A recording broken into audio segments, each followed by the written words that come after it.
اس سے بہتر دین ہے۔ میں نے کہا وہ کیسے؟ پھر اس نے اپنی داستان یوں بیان کی کہ میں نے ایک مرتبہ سمندر کا سفر کیا اور جب ہم درمیان میں گئے تو تلاطم خیز موجوں سے ہماری کشتی کے ٹکڑے ٹکڑے ہو گئے۔ اتفاق سے ایک ٹکڑا میرے ہاتھ لگا اور میں اس پر سوار ہو گیا۔ آخرکار کئی دنوں کے سفر کے بعد وہ ٹکڑا ایک جزیرے کے قریب جا لگا اور میں اس سے چھوڑ کر جزیرے میں آیا۔ اس جزیرے میں بہت زیادہ درخت تھے جن کے پھل شہد سے زیادہ لذیذ، دودھ سے زیادہ نرم و ملائم۔ وہاں ایک میٹھے پانی کی نہر بہہ رہی تھی۔ میں نے اللہ کا شکر ادا کیا اور دل میں کہا کہ میں یہ پھل کھاتا رہوں گا اور اس نہر کا پانی پیتا رہوں گا۔ کبھی نہ کبھی اللہ میرے لیے یہاں سے روانگی کی بھی سبیل کر دے گا۔ سارا دن میں خوش و خرم جزیرے میں چلتا رہا۔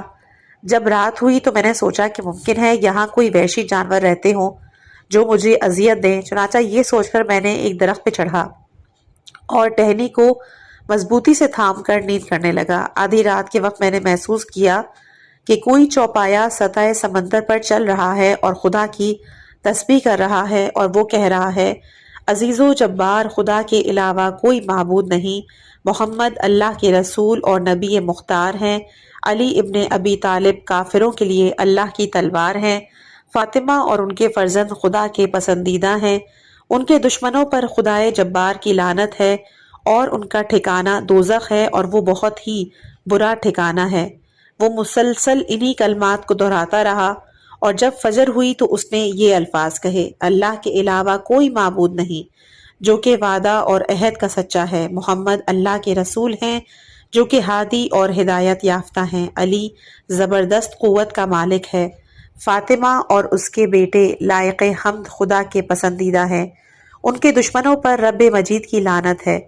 پھر وہ چوپایا سمندر سے نکل کر خشکی پر آیا۔ اس کا سر شتر مرغ جیسا، اس کا چہرہ انسانوں جیسا تھا، اس کے پاؤں اونٹ کے پاؤں جیسے، اس کی دم مچھلی کی دم جیسی تھی۔ اسے دیکھ کر مجھے اپنی جان کے لالے پڑ گئے۔ میں اس کے آگے دوڑ پڑا۔ اس نے مجھے میری ہی زبان میں کہا کہ آدم زاد رک جا، اور اگر تو نہ رکا تو ہلاک ہو جائے گا۔ اس کا حکم سن کر میں رک گیا۔ اس نے مجھ سے کہا، تیرا دین کیا ہے؟ میں نے کہا میں نصرانی ہوں۔ اس نے کہا، تجھ پر افسوس، اسلام قبول کر لے، اسی میں دنیا اور آخرت کی بھلائی ہے۔ یہ مسلمان جنات کا جزیرہ ہے، مسلمان کے علاوہ یہاں سے بچ کر کوئی نہیں جا سکتا۔ میں نے کہا مجھے اسلام کا کلمہ پڑھاؤ۔ اس نے کہا کہ تم لا الہ الا اللہ محمد رسول اللہ پڑھو۔ میں نے کلمہ طیبہ پڑھا۔ پھر اس نے کہا کہ اپنے اسلام کو علی ابن ابی طالب، ان کی اولاد کی محبت، ان پر درود اور ان کے دشمنوں پر لعنت کے ذریعے سے مکمل کرو۔ میں نے کہا کہ تمہیں یہاں دین اسلام کی دعوت کس نے دی؟ اس نے کہا ہمارے بزرگوں میں سے کچھ افراد رسول خدا صلی اللہ علیہ وآلہ وسلم کی خدمت میں گئے، انہوں نے ان کی زبانی قرآن سنا تھا تو انہوں نے اسلام قبول کیا۔ ہمارے بزرگ کہتے تھے کہ انہوں نے رسول خدا کی زبان مبارک سے یہ جملے سنے، قیامت کے دن جنت اللہ تعالیٰ کے حضور عرض کرے گی کہ پروردگار، تو نے مجھ سے وعدہ کیا تھا کہ تو میرے ارکان کو مضبوط بنائے گا، مجھے زینت عطا کرے گا۔ اللہ تعالیٰ اس سے فرمائے گا، میں نے تیرے ارکان کو مضبوط بنا دیا اور میں نے تجھے اپنے حبیب کی دختر فاطمۃ الزہرا اور اس کے شوہر علی ابن ابی طالب اور اس کے فرزندوں حسن و حسین اور نسل حسین کے 9 اماموں سے زینت دی ہے۔ پھر اس چوپائے نے مجھ سے کہا کہ تو یہاں رہنا چاہتا ہے یا اپنے گھر کی طرف واپس جانا چاہتا ہے؟ میں نے کہا میں واپس جانا چاہتا ہوں۔ اس نے کہا صبر کر، ابھی ایک کشتی آنے والی ہے۔ تھوڑی دیر کے بعد ایک سمندری جہاز سامنے سے گزرنے لگا تو اس نے ان کی طرف اشارہ کیا۔ انہوں نے وہاں سے ایک کشتی میری طرف روانہ کی۔ میں کشتی میں سوار ہو کر جہاز میں پہنچ گیا اور جہاز پر 12 افراد سوار تھے جو کہ سب کے سب نصرانی تھے۔ میں نے انہیں اپنا واقعہ سنایا جسے سن کر انہوں نے بھی اسلام قبول کیا۔ حضرت علیہ السلام کی عمر ابن سعد لعین سے گفتگو۔ روایات میں مذکور ہے کہ ایک دن حضرت علی علیہ السلام نے عمر ابن سعد کو دیکھا تو اس سے فرمایا، ایک دن آنے والا ہے جب تجھے جنت اور دوزخ میں سے کسی ایک کی منتخب کرنے کا موقع ملے گا، مگر تو دوزخ کا چناؤ کرے گا۔ عمر ابن سعد نے کہا کہ خدا نہ کرے کہ میں دوزخ کا انتخاب کروں۔ حضرت نے کہا بہرحال وہ وقت ضرور آئے گا، اور حضرت کی یہ پیشن گوئی حرف بحرف صحیح ہوئی۔ ابن زیاد نے اسے امیر لشکر بنا کر امام حسین علیہ السلام کے مقابلے کے لیے بھیجا اور اس نے امام حسین علیہ السلام سے جنگ کر کے دنیا کی رسوائی اور آخرت میں دوزخ کا انتخاب کیا۔ امام حسین علیہ السلام کی تشنگی کی پیشن گوئی۔ لوط بن یحییٰ اپنی تاریخ میں لکھتے ہیں کہ عبداللہ قیس کا بیان ہے کہ میں امیر المومنین علیہ السلام کے ساتھ جنگ صفین میں شریک تھا۔ معاویہ کے ایک سالار ابو ایوب السلمہ نے گھاٹ پر قبضہ کیا اور امیر المومنین علیہ السلام کے لشکر کا پانی بند کر دیا۔ حضرت علی کے ساتھیوں نے پیاس کی شکایت کی۔ حضرت علی علیہ السلام نے ایک دستہ روانہ کیا لیکن وہ پانی واگزار کرنے میں کامیاب نہ ہو سکا۔ امام حسین علیہ السلام نے عرض کی، امیر المومنین، آپ مجھے میدان میں جانے کی اجازت دیں تاکہ میں پانی واگزار کرا سکوں۔ امیر المومنین علیہ السلام نے آپ کے ساتھ ایک دستہ روانہ کیا۔ آپ نے ابو ایوب سے جنگ کی اور انہیں بھگا دیا۔ پانی پر امام حسین علیہ السلام کی فوج کا تسلط قائم ہو گیا۔ امام حسین علیہ السلام جنگ جیت کر امیر المومنین کی خدمت میں آئے۔ عرض کیا کہ میں نے دشمنوں کا گھاٹ سے قبضہ ختم کر دیا، اب ہمارے لیے پانی کی کوئی رکاوٹ نہیں۔ یہ سن کر امیر المومنین بے ساختہ رونے لگے۔ آپ سے کہا گیا کہ آپ اس خوشی کے پرمسرت موقع پر گریہ کیوں کر رہے ہیں جبکہ یہ امام حسین علیہ السلام کی پہلی فتح ہے؟ آپ نے فرمایا، یہ بات صحیح ہے، لیکن میں اس لیے روتا ہوں کہ عنقریب میرا حسین میدان کربلا میں پیاسا مارا جائے گا۔ اس کا گھوڑا ہنہناتا ہوا در خیمہ پر آئے گا اور زبان حال سے کہے گا، ہائے امت محمد نے محمد کے نواسے کو بے گناہ شہید کر دیا۔ نہر کوفہ کی کھدائی کی پیشن گوئی۔ قطب راوندی رقم دراز ہیں کہ امام محمد باقر علیہ السلام نے فرمایا کہ ایک دن امیر المومنین اپنے اصحاب کو ساتھ لے کر کوفے سے باہر آئے۔ فرمایا کہ اگر میں تم سے یہ کہوں کہ یہاں ایک نہر کھودی جائے گی جس میں کشتیاں چلیں گی تو کیا تم میری تصدیق کرو گے؟ حضرت کے اصحاب نے کہا، مولا کیا ایسا ہوگا؟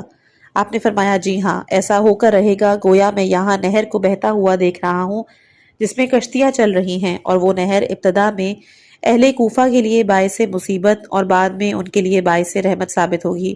راوی کا بیان ہے، حضرت کی یہ پیشن گوئی حرف بحرف پوری ہوئی اور نہر کا اجرا ہوا جو کہ پہلے پہل اہل کوفہ کے لیے مصیبت اور بعد میں رحمت ثابت ہوئی۔ قصاب کا کٹا ہوا ہاتھ درست کرنا۔ قطب راوندی لکھتے ہیں کہ ایک شخص کی کنیز قصاب کے پاس گوشت خریدنے کے لیے گئی۔ قصاب نے اسے گوشت تھوڑا دیا۔ وہ گوشت لے کر روتی ہوئی جا رہی تھی کہ امیر المومنین علیہ السلام اس کو دکھائی دیے۔ کنیز نے قصاب کی شکایت کی۔ آپ اسے ساتھ لے کر قصاب کے پاس گئے اور فرمایا، تمہیں گوشت دیتے وقت امیر، غریب، کمزور، قوی کا فرق روا نہیں رکھنا چاہیے۔ قصاب جو کہ حضرت کو نہیں جانتا تھا، اس نے ہاتھ کے اشارے سے کہا کہ آپ تشریف لے جائیں۔ آپ وہاں سے واپس آ گئے۔ کسی نے قصاب سے کہا، کیا تو انہیں پہچانتا بھی ہے کہ یہ کون ہے؟ قصاب نے کہا، نہیں۔ اس شخص نے کہا کہ یہ امیر المومنین علی ابن ابی طالب ہیں۔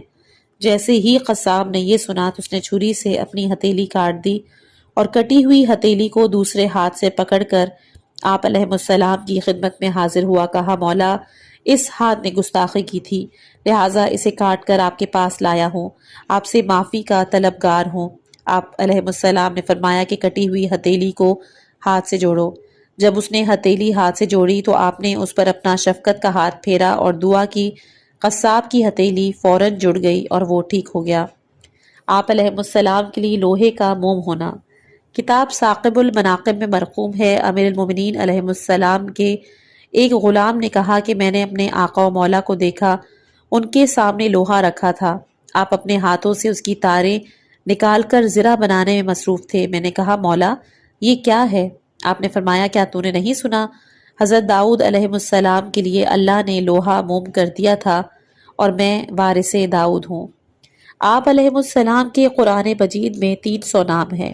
کتاب ہدایت الحسینی میں مرقوم ہے کہ علی ابن درا الاسدی مسجد کوفہ میں امیر المومنین علیہ السلام کے پاس گئے تو امیر المومنین علیہ السلام نے اس سے فرمایا، علی بن زرا ساری رات جاگتے رہے ہو؟ اس نے کہا، مولا آپ کو میری شب داری کا علم کیسے ہوا؟ آپ نے فرمایا، اس کی دوسری نشانی یہ ہے کہ تم نے شب داری کے دوران میرا ذکر بھی کیا تھا۔ علی ابن زرا نے کہا، مولا میرا خیال ہے کہ میں نے تو آپ کا ذکر نہیں کیا تھا۔ تو حضرت نے فرمایا کہ رات تم نے قرآن مجید کی سورہ نبا کی آیت نمبر 1 اور 2 تلاوت کی۔ پھر آپ نے فرمایا کہ تم نے جس نبا عظیم کی آیت پڑھی تھی وہی نبا عظیم میں ہوں، اور لوگوں کا اختلاف بھی میرے ہی بارے میں ہے۔ اللہ کی کوئی نبا یعنی کوئی خبر مجھ سے بڑی نہیں۔ قرآن مجید میں میرے 300 نام ہیں، اور اللہ نے میرے ذاتی نام کا تذکرہ اس لیے نہیں کیا تاکہ لوگوں کو یہ بات ناگوار نہ گزرے۔ عمرو بن اتمک کے انجام کے لیے پیشن گوئی۔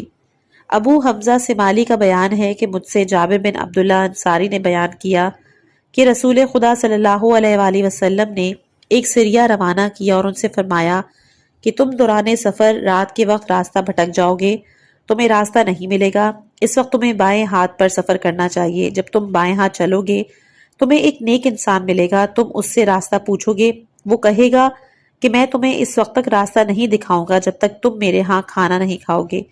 چنانچہ وہ تمہارے لیے ایک دمبا ذبح کرے گا، تمہیں کھانا کھلائے گا، اس کے بعد وہ تمہارے ساتھ چل کر تمہیں راستہ دکھائے گا۔ تم اسے میری طرف سے سلام کہنا اور اسے بتانا کہ مدینے میں میرا ظہور ہو چکا ہے۔ الغرض سیریا روانہ ہوا، دوران سفر رات کے وقت راستہ بھٹک گئے، انہیں کہیں سے بھی راستے کا نشان دکھائی نہ دیا۔ پھر انہوں نے آن حضرت کے فرمان کے مطابق بائیں ہاتھ چلنا شروع کیا۔ ابھی کچھ دور تک گئے تھے کہ راستے میں انہیں ایک شخص ملا۔ لوگوں نے راستہ پوچھا تو اس نے کہا کہ میں تمہیں اس وقت تک راستہ نہیں دکھاؤں گا جب تک میرے ہاں کا کھانا نہیں کھاؤ گے۔ الغرض کہ اس نے دمبا ذبح کیا، انہیں کھانا کھلایا، پھر ان کے ساتھ روانہ ہو کر انہیں راستہ دکھایا۔ لوگوں نے اسے رسول خدا کے کا سلام پہنچایا اور بتایا کہ آپ کا مدینے میں ظہور ہو چکا ہے۔ جس شخص نے اہل سریا کی میزبانی کی تھی اس کا نام عمرو بن الحمق الخزائی تھا۔ اس نے اپنے گھر بار کو خیر بات کہا اور حضور کے پاس آ گیا، اسلام قبول کیا اور کچھ عرصے تک آپ کے پاس قیام کیا۔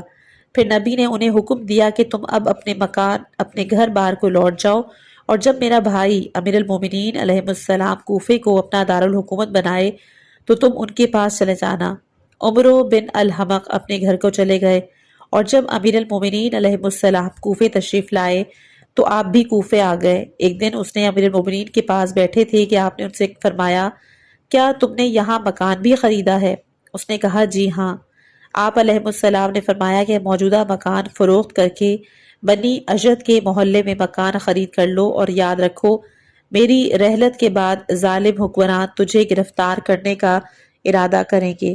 تم جان بچانے کے لیے موصل جاؤ گے، راستے میں تمہاری ملاقات ایک اپاہج نصرانی سے ہوگی، تم اسے پانی طلب کرو گے، وہ تمہیں پانی پلائے گا، وہ تم سے تمہارا حال دریافت کرے گا، تم اس کو اپنا پورا حال سنا دینا، پھر اسے دعوت اسلام دینا، وہ اسلام قبول کرے گا۔ جب وہ مسلمان ہو جائے تو پھر اپنا ہاتھ اس کے گھٹنوں پر بس کرنا، انشاءاللہ کہ وہ فوراً تندرست ہو جائے گا اور وہ تمہارے ساتھ چل پڑے گا۔ اس کے بعد راستے میں تمہیں ایک نابینا شخص بیٹھا ہوا دکھائی دے گا، تم اس سے پانی طلب کرو گے، وہ تمہیں پانی پلائے گا اور وہ تم سے تمہارا حال دریافت کرے گا۔ تم اسے بتا دینا کہ معاویہ کی حکومت تمہیں گرفتار کرنا چاہتی ہے کیونکہ تم اللہ، رسول اور امیر المومنین کے پیروکار ہو۔ پھر تم اسے دعوت اسلام دینا، وہ تمہاری دعوت قبول کرے گا، مسلمان ہو جائے گا۔ جب وہ کلمہ پڑھ لے تو تم اس کی آنکھوں پر ہاتھ پھیرنا، خدا کے فضل سے وہ بینا ہو جائے گا، اور پھر یہ دونوں نو مسلم تیرے رفیق سفر ثابت ہوں گے، اور یہی دونوں تجھے غسل و کفن دے کر دفن کریں گے۔ اور جب تم دجلہ کے قریب پہنچو گے تو وہاں ایک گرجا ہوگا جس میں ایک شخص قیام پذیر ہوگا جس کے پاس مسیح کے علم کا کچھ حصہ ہوگا، اور وہ تیرے رازوں کا امین ثابت ہوگا۔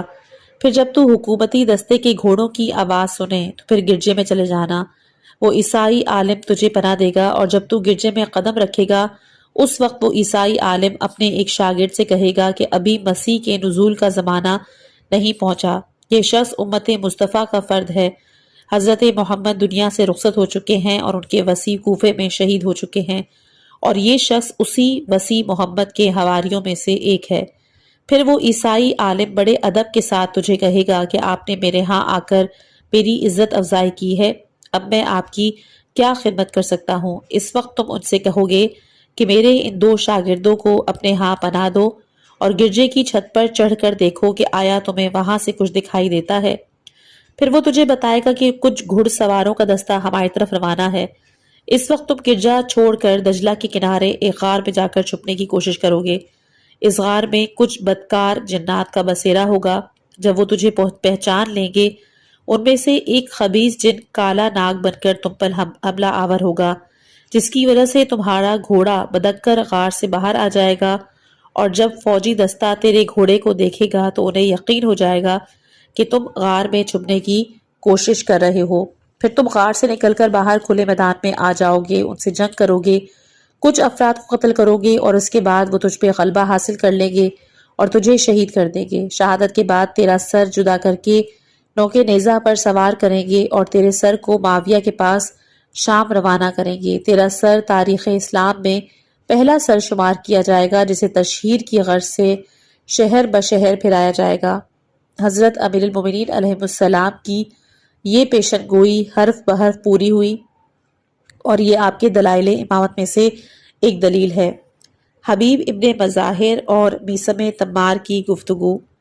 حزینی نے اپنی اسناد کے ساتھ فضیل بن زبیر سے نقل کیا۔ اس نے کہا کہ ہم بنی اسد کے ڈیرے پر بہت سے افراد جمع تھے۔ اتنے میں میثم تمار ایک گھوڑے پر سوار ہو کر وہاں سے گزرنے لگے کہ سامنے سے ایک گھوڑے پر حبیب ابن مظاہر آ رہے تھے۔ چنانچہ دونوں نے گھوڑا روک کر ایک دوسرے کو سلام کیا۔ میثم تمار نے کہا کہ حبیب، میں ایک ایسے شخص کو پہچانتا ہوں جس کے سر پر بال کم ہیں، جو خاصا لہیم و شہیم ہے، جو باب ارزق کے پاس بیٹھ کر تربوز بیچتا ہے۔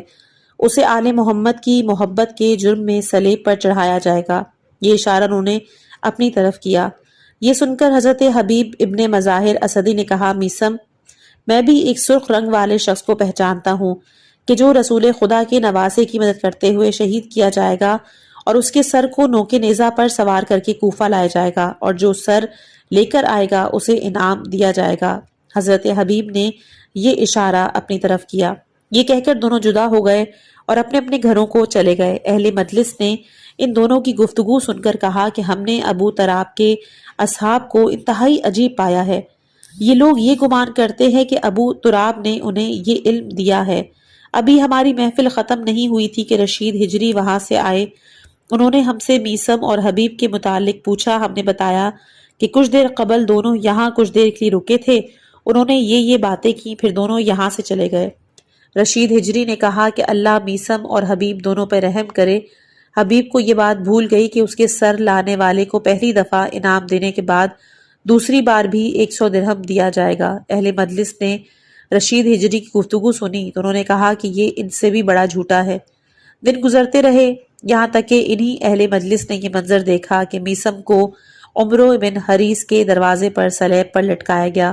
حبیب ابن مظاہر اسدی فرزند رسول کی نصرت کرتے ہوئے کربلا میں شہید ہوئے، اور ان کا سر ابن زیاد لعین کے پاس لایا گیا۔ ابن زیاد نے سر لانے والے کو انعام دیا۔ کچھ دیر کے بعد اس نے دوبارہ اسے بلا کر 100 درہم انعام دیا، اور یوں ان کی پیشن گوئیاں درست ثابت ہوئیں۔ اس حقیقت میں کوئی شک نہیں کہ مذکورہ بزرگوں نے یہ پیشن گوئی اپنی طرف سے نہیں کی تھی، بلکہ انہوں نے امیر المومنین علیہ السلام سے یہ پیشن گوئیاں سن کر بیان کی تھی۔ ابن ملجم کے لیے خدائی عذاب۔ راوندی نے اپنی اسناد سے ابو القاسم حسن بن محمد المعروف ابن الرفا سے نقل کیا۔ اس نے کہا، میں مسجد الحرام میں گیا تو میں نے مقام ابراہیم کے پاس لوگوں کا ایک بڑا انبوہ دیکھا۔ میں نے پوچھا کہ یہاں مجمع کیوں لگا ہوا ہے؟ لوگوں نے بتایا کہ ایک عیسائی راہب مسلمان ہوا ہے اور وہ زیارت کعبہ کے لیے آیا ہوا ہے۔ یہ سن کر میں بھی آگے بڑھا۔ میں نے دیکھا ایک بوڑھا بزرگ مقام ابراہیم کے سامنے بیٹھا ہوا تھا۔ اس نے اون کا جبہ، اونی ٹوپی پہن رکھی تھی۔ اس نے بیان کیا کہ ایک دن میں اپنے صومعہ میں بیٹھا ہوا تھا۔ میں نے اپنے گرجے سے باہر دیکھا تو گدھے کی طرح سے ایک بڑا پرندہ مجھے دکھائی دیا، جو کہ گدھ کی طرح سے ایک بڑا پرندہ دکھائی دیا جو کہ ساحل سمندر کے قریب ایک چٹان پر آ کر بیٹھا۔ پھر اس نے قے کی، اس کے منہ سے ایک انسان کا چوتھائی حصہ برآمد ہوا۔ پھر وہ پرندہ اڑ گیا۔ کچھ دیر کے بعد وہ پرندہ واپس آیا۔ اس نے پھر قے کی، اس بار بھی ایک انسان کا چوتھائی حصہ اس نے اگلا۔ پھر وہ پرندہ اڑ گیا۔ کچھ دیر بعد وہ واپس آیا۔ اس نے قے کی، تیسری بار بھی اس نے انسان کا چوتھائی حصہ اگلا۔ پھر وہ اڑ گیا۔ کچھ دیر بعد وہ پھر اسی جگہ آیا۔ اس نے قے کی، چوتھی بار بھی اس نے ایک انسان کا چوتھائی حصہ اگلا۔ پھر میں نے ایک عجیب منظر دیکھا۔ وہ کٹے ہوئے چاروں حصے ایک دوسرے کے ساتھ مل گئے اور ایک جیتا جاگتا جاگتا انسان اٹھ کے کھڑا ہوا۔ کچھ دیر کے بعد وہ پرندہ آیا اور اس شخص پر جھپٹا، اسے 4 حصوں میں تقسیم کیا۔ اس نے اس کا 1/4 حصہ نگل لیا۔ پھر 3 مرتبہ وہ اترا اور ہر بار 1/4 حصہ نکلتا رہا، یہاں تک کہ اس نے اپنی 4 پروازوں میں پورے انسان کو نگل لیا۔ کچھ دیر کے بعد میں نے پھر اسی پرندے کو دوبارہ اسی جگہ اترتے ہوئے دیکھا۔ اس نے قے کی اور ایک انسان کا 1/4 حصہ اگل دیا، غرض کہ وہ 4 مرتبہ اترا اور اس نے ایسے ہی انسان کے پورے وجود کو اگل دیا۔ پھر اسی شخص کے جسم کے حصے ایک دوسرے سے ملے، وہ کھڑا ہوا۔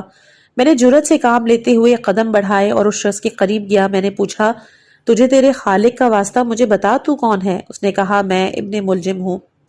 میں نے کہا، تو نے کون سا گناہ کیا؟ اس نے کہا، میں نے علی ابن ابی طالب کو قتل کیا تھا۔ اللہ نے اس پرندے کو مجھ پر مسلط کیا کہ جو ہر روز مجھے 40 بار قتل کرتا ہے۔ نو مسلم عیسائی نے کہا کہ ابھی میں اس لعین سے یہ باتیں کر ہی رہا تھا کہ وہ پرندہ پھر نمودار ہوا۔ اس نے اس کے جسم کے 4 ٹکڑے کیے، 1/4 حصہ میرے ہوتے ہوئے نگل لیا۔ میں خوف کے مارے فوراً واپس آیا۔ پھر اس پرندے نے مزید 3 چکروں میں اس کا پورا وجود نگل لیا۔